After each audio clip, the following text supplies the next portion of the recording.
It is no secret that poor governance in Africa hampers progress. This Future Cities Africa episode is with Dr. Ross Harvey, Director of Research and Programs at Good Governance Africa. We discuss major governance challenges Africa is facing, potential solutions, how change can happen, emerging disruptors, and if there is a glimmer of hope. Ross, welcome. It's great to have you on the show. Can you give us an overview of your background and your role at Good Governance Africa? Thanks, Dan. I studied economics for my sins after having spent 2 years in the UK, just trying to figure out what I wanted to do. And I think the more time I spent there, the more I realized that really it wasn't okay for South Africa in particular, but the whole of our continent to just continue to fester in misery. And so I really wanted to be part of the solution. So I came back, I suppose somewhat naively, to UCT and studied economics, philosophy and politics, and then ended up doing a PhD in economics, which I eventually completed at the end of 2019.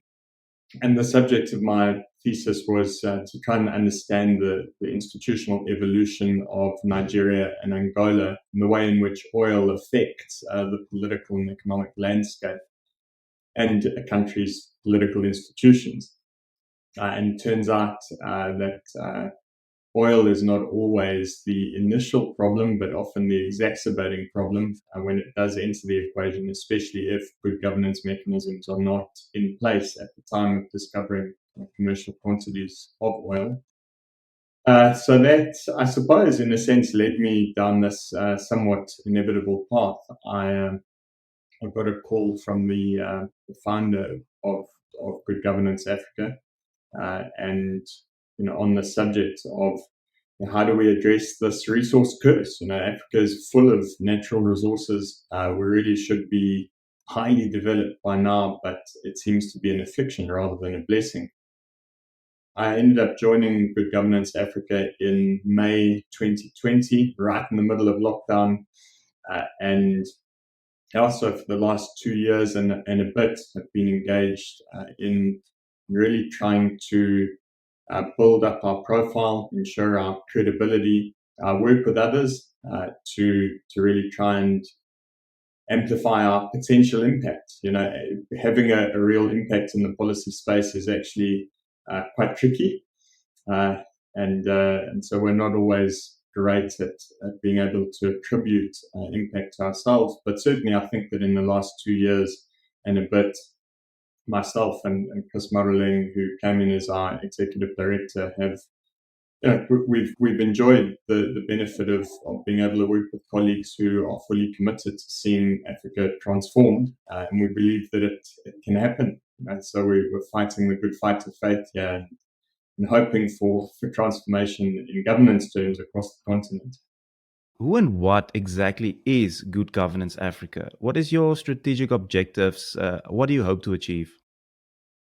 So we operate under a new model called Inspire, which really sets out kind of 7 pillars that define who we are as an organization. But in a nutshell, we exist to improve citizens' lives through improved governance performance. It's our belief that the basic building blocks of any society are transparency and accountability. We want our institutions to be shaped by those values.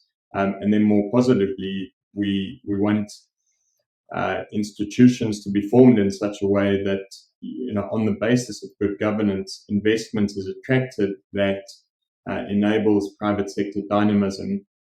We really do believe that the primary solution to myriad challenges facing the continent, which I'll get into as we go on, is to create employment opportunity. And the more we enable that, the better for everyone. Of course, we want to attract responsible players in order to avoid the resource curse, which we were just talking about.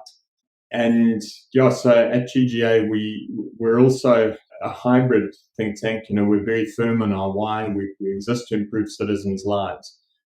But we also don't want to be kind of purely donor dependent. We do believe there's value in being able to kind of put your money where your mouth is, as it were, and sell research consultancy services, and also sell some of our written products like Africa in Fact, if not on a subscription basis, then on an advertising revenue basis. And again, it's part of the mandate of establishing relationships with the private sector.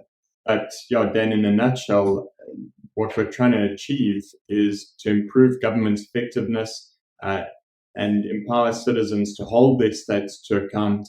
And as those two relatively independent arms of governance work together, we want to see the creation of what Darren Asimoglu and James Robinson called a narrow corridor in their excellent 2019 book on, this question of how states form and how they become successful and how they create broad-based development. And it seems patently clear from the research that you need these two arms of governance to work together to create the sustained economic dynamism that can generate the kind of jobs that we need to address the challenges that we have on the continent. So that's really what we're trying to do.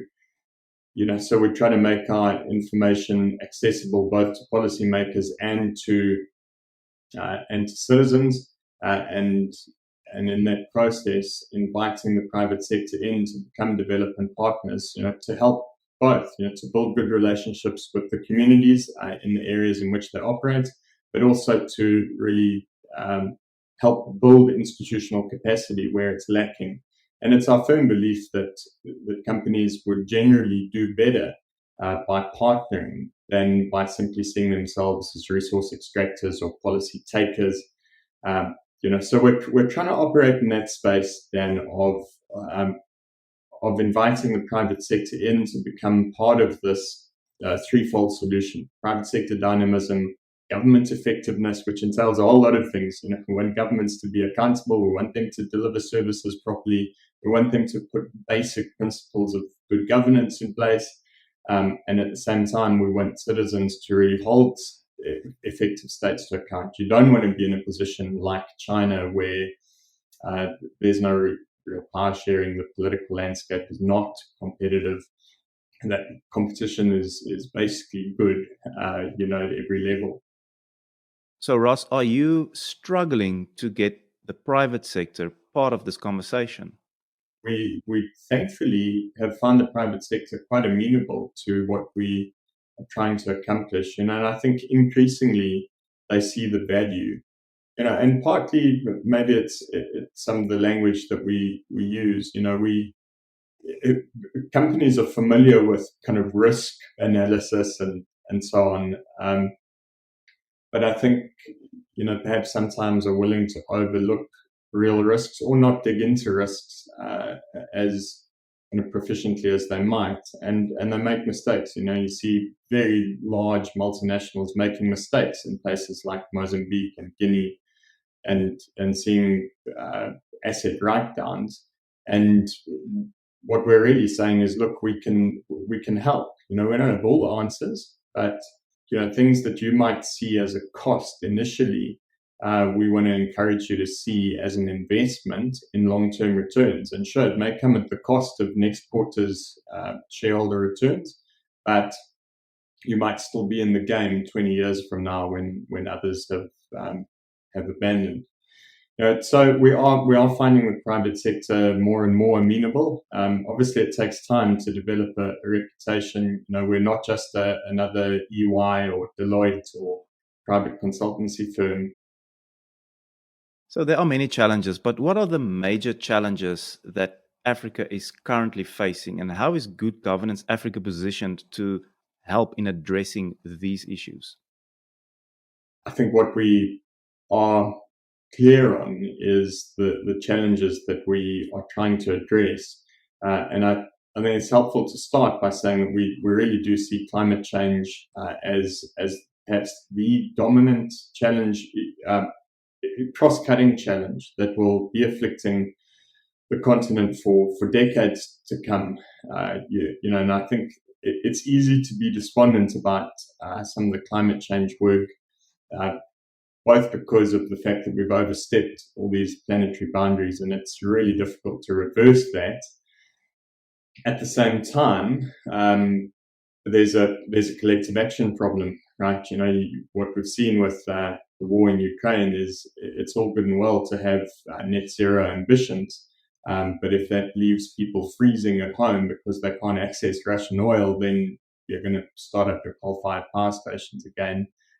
So there are these kind of challenges. So we are also aware, of course, that Africa has been, on the whole, a very minor contributor to climate change problems, but we have to be part of the adaptation solution because we only have one planet.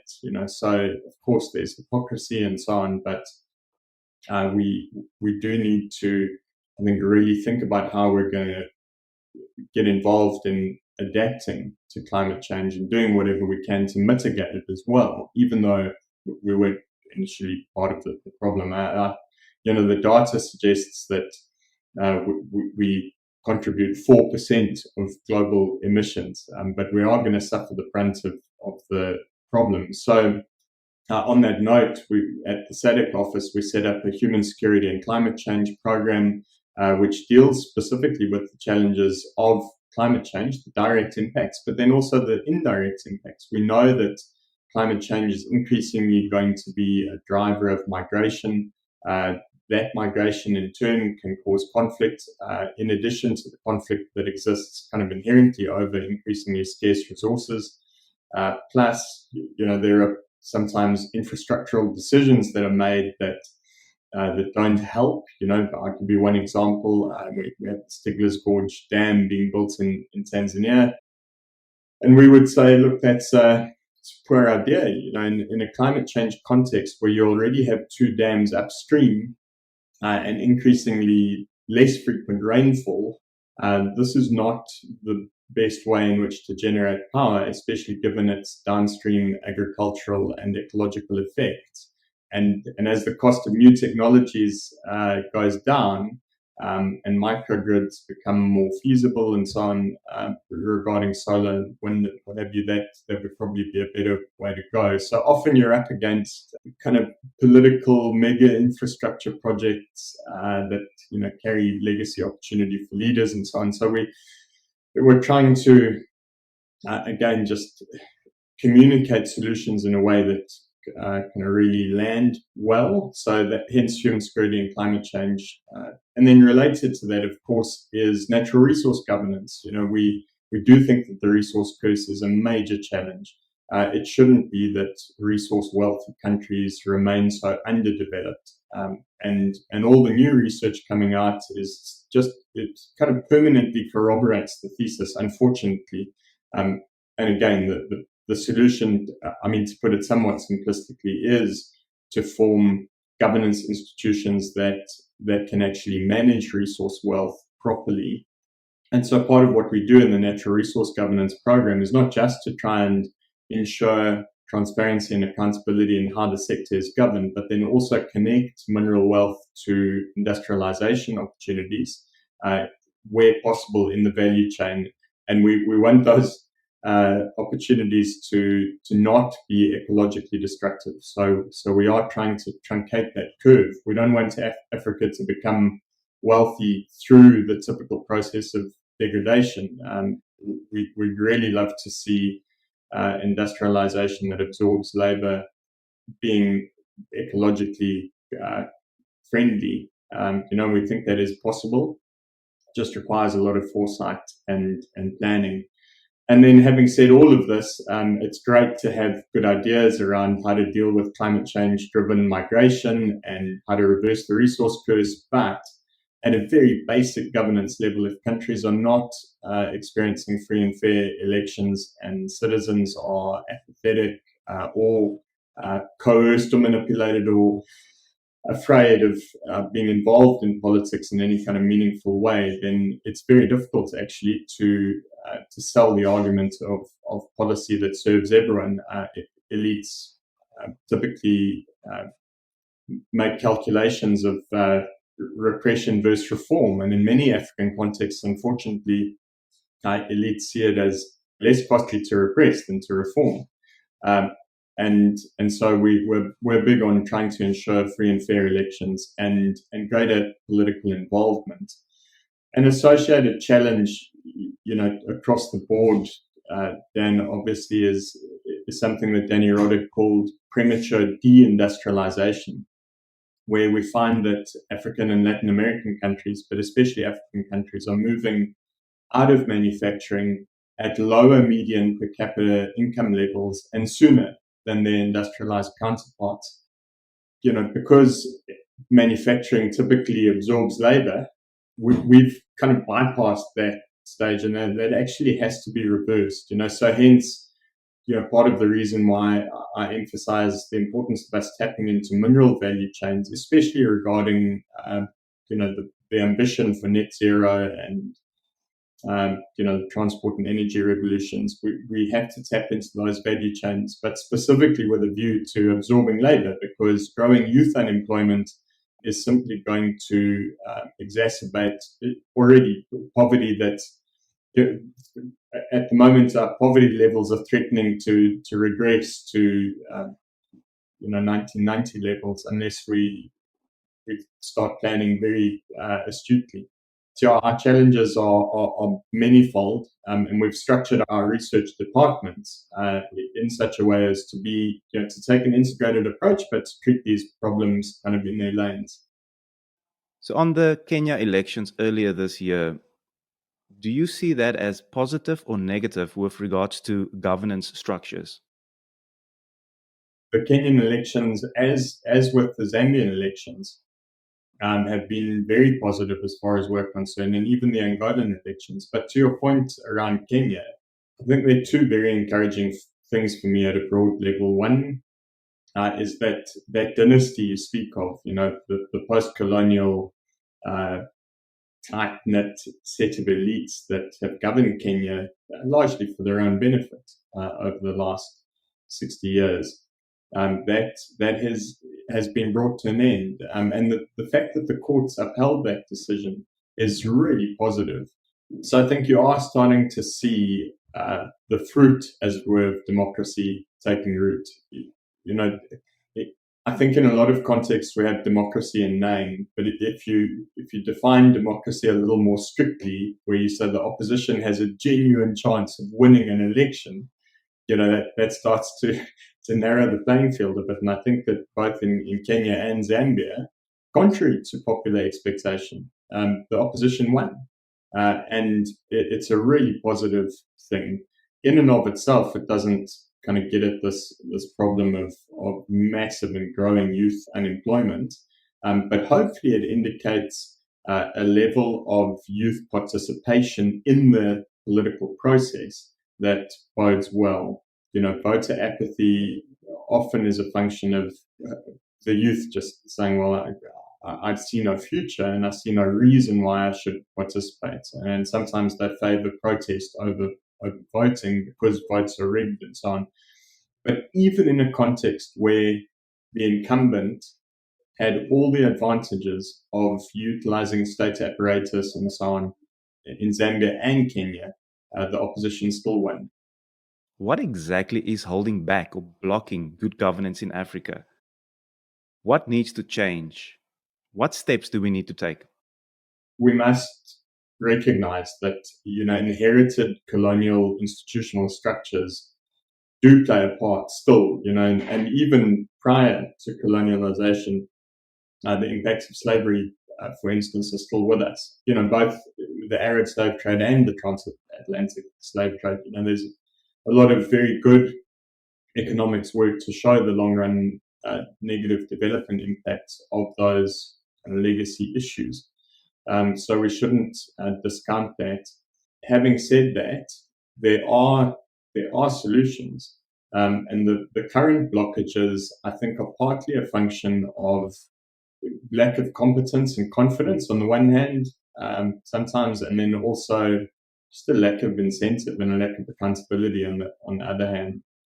If it is, as I've kind of indicated before, that often elites calculate that it's less costly to repress citizens than it is to engage in genuine reform, then the question is, well, how do you shift the incentives? How do you shift the cost structure in such a way as that reform becomes very attractive? And I think that's part of what we're trying to do, is to say, look, it may be that you manage to grow the economy in a broad-based, labor-absorbing kind of way and retain power precisely because you delivered services, didn't abuse your position, were able to utilize the wealth, especially natural resource wealth, in a way that serves citizens. Now, it can sound like a somewhat naive hope, but the cases of Kenya and Zambia and Angola, just to name those in our region, are starting to communicate that actually it may be better to think slightly more long term than to try and extract as much as you possibly can within this narrow political cycle that, access to power that you think you have. And longevity of office may be a function of serving your citizens well rather than how it has been in the past, where you could just steal as much as you possibly can with no repercussions. There are repercussions at the voting station now. So again, to my mind, one of the massive obstacles to unblock here are the obstacles to free and fair elections. We know how governments rig elections. And I think increasingly we need to put very specific pressure on governments to kind of force them to abandon rigging techniques. You can't have ghost voters on the roll. You can't intimidate people ahead of elections. And actually, if you want to be part of the African Free Trade Agreement, or you want to continue membership in your regional economic bloc, then these are the conditions. And if you don't host free and fair elections according to these specific conditions, then we don't recognize you. And I think, African leaders probably need to get a bit stronger on that. We, along with a host of others, are trying to create that kind of pressure. But I think that's one massive obstacle to unblock. And I think that should open up the space for a whole lot of other obstacles to be unblocked. Infrastructure challenges can be addressed if there's more accountability around how money is spent. Better planning can occur if there's political accountability in local government. And competence starts to flow in as a function of investment. So we know that Africa can't grow without investment. Responsible investment isn't likely to be forthcoming until there's some indication of good governance starting to take root. But once that investment flows in, then the skills that come with it start to really build an economy. And you start to crowd out the irresponsible players. You start to change the norms. And so unproductive rent seeking starts to be suppressed or crowded out, as economists like to say. And I think that's what we really wanted to see. I could get into lots of specifics, but I think we have to start broad, and then we also have to start at the local level. One of the projects we have is to try and identify local municipalities that have performed really poorly in resource-rich areas in South Africa. And if we can get just basic King 4 principles of corporate governance established within those municipalities and have them adhering to the Municipal Finance Management Act and delivering services in adherence to their constitutional mandate, that would make a big difference. I think you need this kind of dual approach of let's get it right at a macro level, make sure that the political landscape is such that it attracts and invites competition. And then let's also get service delivery right at the local level. These two arms kind of have to work together. Ross, what emerging disruptors do you foresee over the next decade? I think often when people talk of disruptors, they tend to have kind of technological ones in mind. And I think there will be technological disruptors. Obviously, partly because I have a training in economics, economists are kind of wedded to having some kind of inherent faith in technology as a silver bullet, to solve all kinds of problems. And I think the truth is that technology can be used for good and evil. So we have to kind of keep an eye on technological disruptors. There are really promising technological interventions that can help us. Just things like wind and solar power, and the sheer pace at which those prices are dropping is extremely encouraging. Because if you can devolve power to the local level and manage distribution and generation and distribution at a localized level, then you forego having to build massive centralized transmission grids and so on. So I think there are very positive technological disruptors that are on the horizon. They create opportunities for us as well. As a continent, we are rich in the critical minerals required for driving energy and transport revolutions. But that's not a panacea, because mining lithium is a very dirty exercise. And so we are going to have proper environmental governance in place if we're going to tap into these opportunities, lithium, cobalt, copper, just to name a few. And again, political stability is a key kind of underlying factor to ensure that we harness these disruptive potentials adequately. One of the other major kind of disruptors on the horizon is something we touched on earlier, and that was your stat around the median youth proportion of most African populations. The proportion under age 25, I think Uganda has the youngest population. But if you look at the proportion of 15 to 64-year-olds across each continent by 2100, Africa will have by 2100 the largest contingent as a proportion of the population of 15 to 64-year-olds. Now, that's a potential blessing, or demographic dividend, as people like to call it. And African population will be at around 4 billion by 2100, which will mean that we will be over a third of the world's entire population, about 4 out of 11 billion. You have to check my maths there. But that carries huge potential disruptive effects, especially in terms of migration.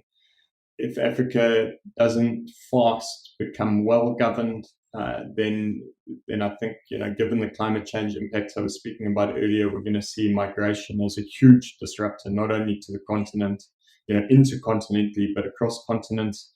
So technology and population growth, two big disruptors in the future. And then a positive disruptor, I think, is increasingly, it looks as if there's a glimmer of hope in terms of democratic maturity, where incumbent parties are willing to let go of power. And that happened in Malawi, it happened in Kenya, it happened in Zambia. I'm pretty sure that, all else being equal, and my standard economist qualifier, it'll happen in Angola as well, and it'll probably happen in South Africa in 2024.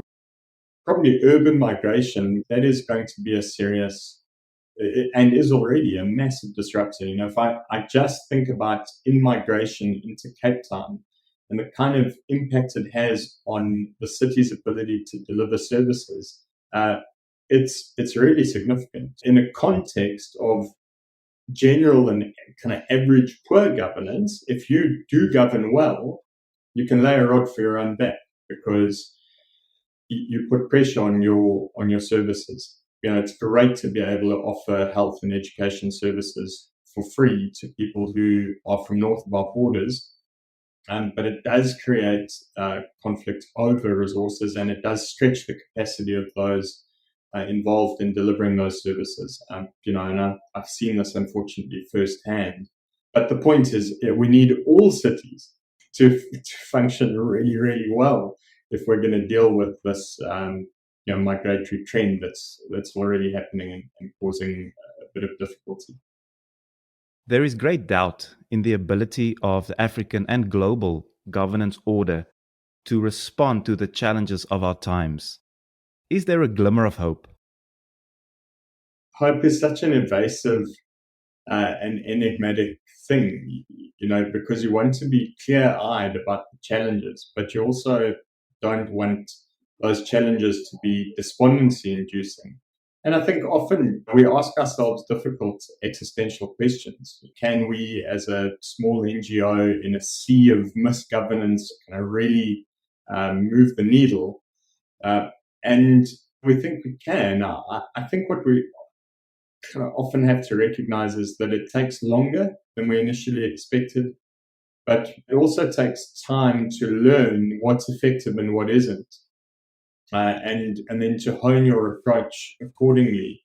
And the more we network and the more we engage with one another, different organizations, the more we start to understand and distill where we can add value.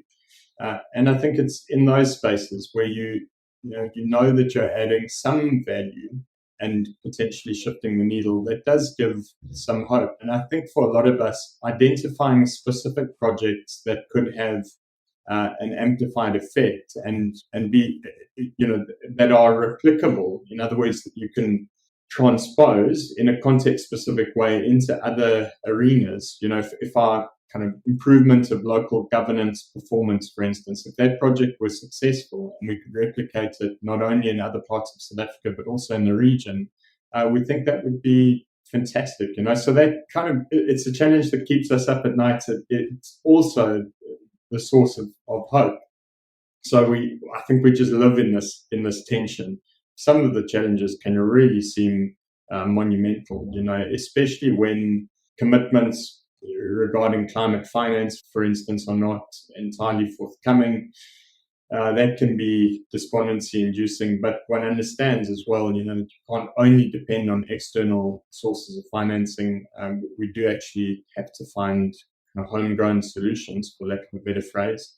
And there are opportunities available, but we have to pick our partners correctly and we've got to stay engaged. I think people working in our kind of space across the continent maybe are often tempted to think, if I went to New Zealand or Canada or something, they would all be hunky-dory, but they have their own challenges, and the grass is not always greener on the other side. Just think about the challenges faced by the UK at the moment, unaffordable energy bills, and that they're going to have to make some very difficult decisions about how to address that. And if you look at their political discourse, there isn't a lot of engagement on how to deal with these very intractable and difficult problems of increases in the cost of living, how to respond to external shocks like the Russia-Ukraine war, the supply chain disruptions that continue to happen because of COVID. It raises difficult questions. But there are so many glimmers of hope, actually, and so many committed people, actually. This is very encouraging. I was just reading an article about a framework put together by some guys at Harvard for just a framework of how to establish a new global order that doesn't lead to big power rivalry, that we're starting to see really play out now. And talk this morning even of Russia's just pig-headedness and wanting to continue their domination of Ukraine can be concerning. But there are frameworks available for incentivizing cooperation rather than competition. Not everyone has to agree ideologically or policy-wise or anything, but if you set up channels for communication and ensuring cooperation despite difference, again, it can sound very naive to the to those who've cut their teeth in this space, but I think just the fact that we have dedicated people thinking about these kind of things is really encouraging. We've just got to stay the distance. Ross, in closing, what is your vision for the future of cities? What would you like to see? Dan, so how we get there, I'm not entirely sure, but I worked for the city of Cape Town for a year, quite a long time ago now, 2007, so 15 years ago. And even back then, my vision for cities is probably largely ecologically driven.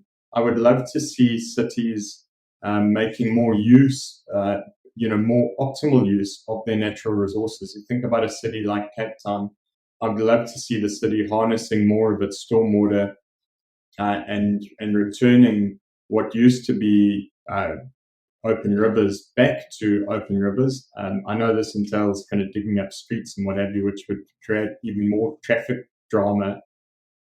Ideally, politics and some immediate obstacles aside, I would love to see cities restoring their natural waterways. I'd like to see some of that water being harvested to reduce some of the the climate change impacts that we feel. More localized sources of water instead of relying on big dams that easily silt up and have high evaporation rates like Turbotter's.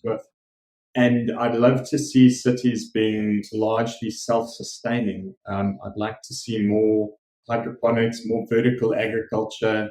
I'd like to see bylaws being enacted that pretty much strongly incentivize homes to get off the grid insofar as is possible, water and energy-wise, just to free up resources to serve the poor better. That's always a bit of a politically unpalatable thing to say. We subsidize wealthy homes to get off the grid and then free up resources. And the question that comes back always is, well, where are we going to get money to do that? If we don't sell electricity at a surcharge to consumers. But I think what you're seeing with load shedding is people are getting off the grid anyway, and so cities, the revenue that they've traditionally relied on is going to be diminished. So I think cities are really going to have to try and attract investment kind of off their own backs, and then become part of the solution to infrastructural and other governance challenges. Again, think about Cape Town. The city needs to become part of the solution to problems that they typically ascribe to, well, it's a national government jurisdiction. We can't, our hands are tied. Sure, I know that their hands often are tied, but if they could get the rail infrastructure right, even rent it from Transnet and have a functional rail system here, that would alleviate a lot of the traffic pressure and would probably allow for some of the rivers to be restored and for us to use boats in the city centre rather than cars, or to build flyovers. And I'd like to see some of our cities redesigned, largely in an incremental way, but there's got to be a vision for how to do cities better and to plan for that in-migration that we were talking about earlier, because that's coming as we see drought and flood and fire frequency increase across the continent. We are going to see quite a lot of migration, both into primary and secondary cities, as you rightly mentioned. And I think we've got to be prepared for that. Again, it's why it's important for cities that are doing relatively well to try and impart their knowledge insofar as is possible to others that are doing less well, so that the buffer, that shock absorber, I like to think of that little device that we used to put on our tennis rackets. If you didn't hit the ball in the sweet spot, you had that little shock absorber to help you. We need that across the continent. We need cities from Cairo to Cape Town actually being able to absorb shocks that are coming. These shocks are not unforeseeable. They are reasonably foreseeable, and therefore you can plan for them. So, yeah, Dan, that's my vision for the future of cities is ecologically driven, places in which people really want to live, food secure, kind of in their own right, and attracting investment that kind of really aids the vision. How do we get there? Governance. A big thank you to Dr. Ross Harvey for this insightful conversation on how to achieve good governance in Africa.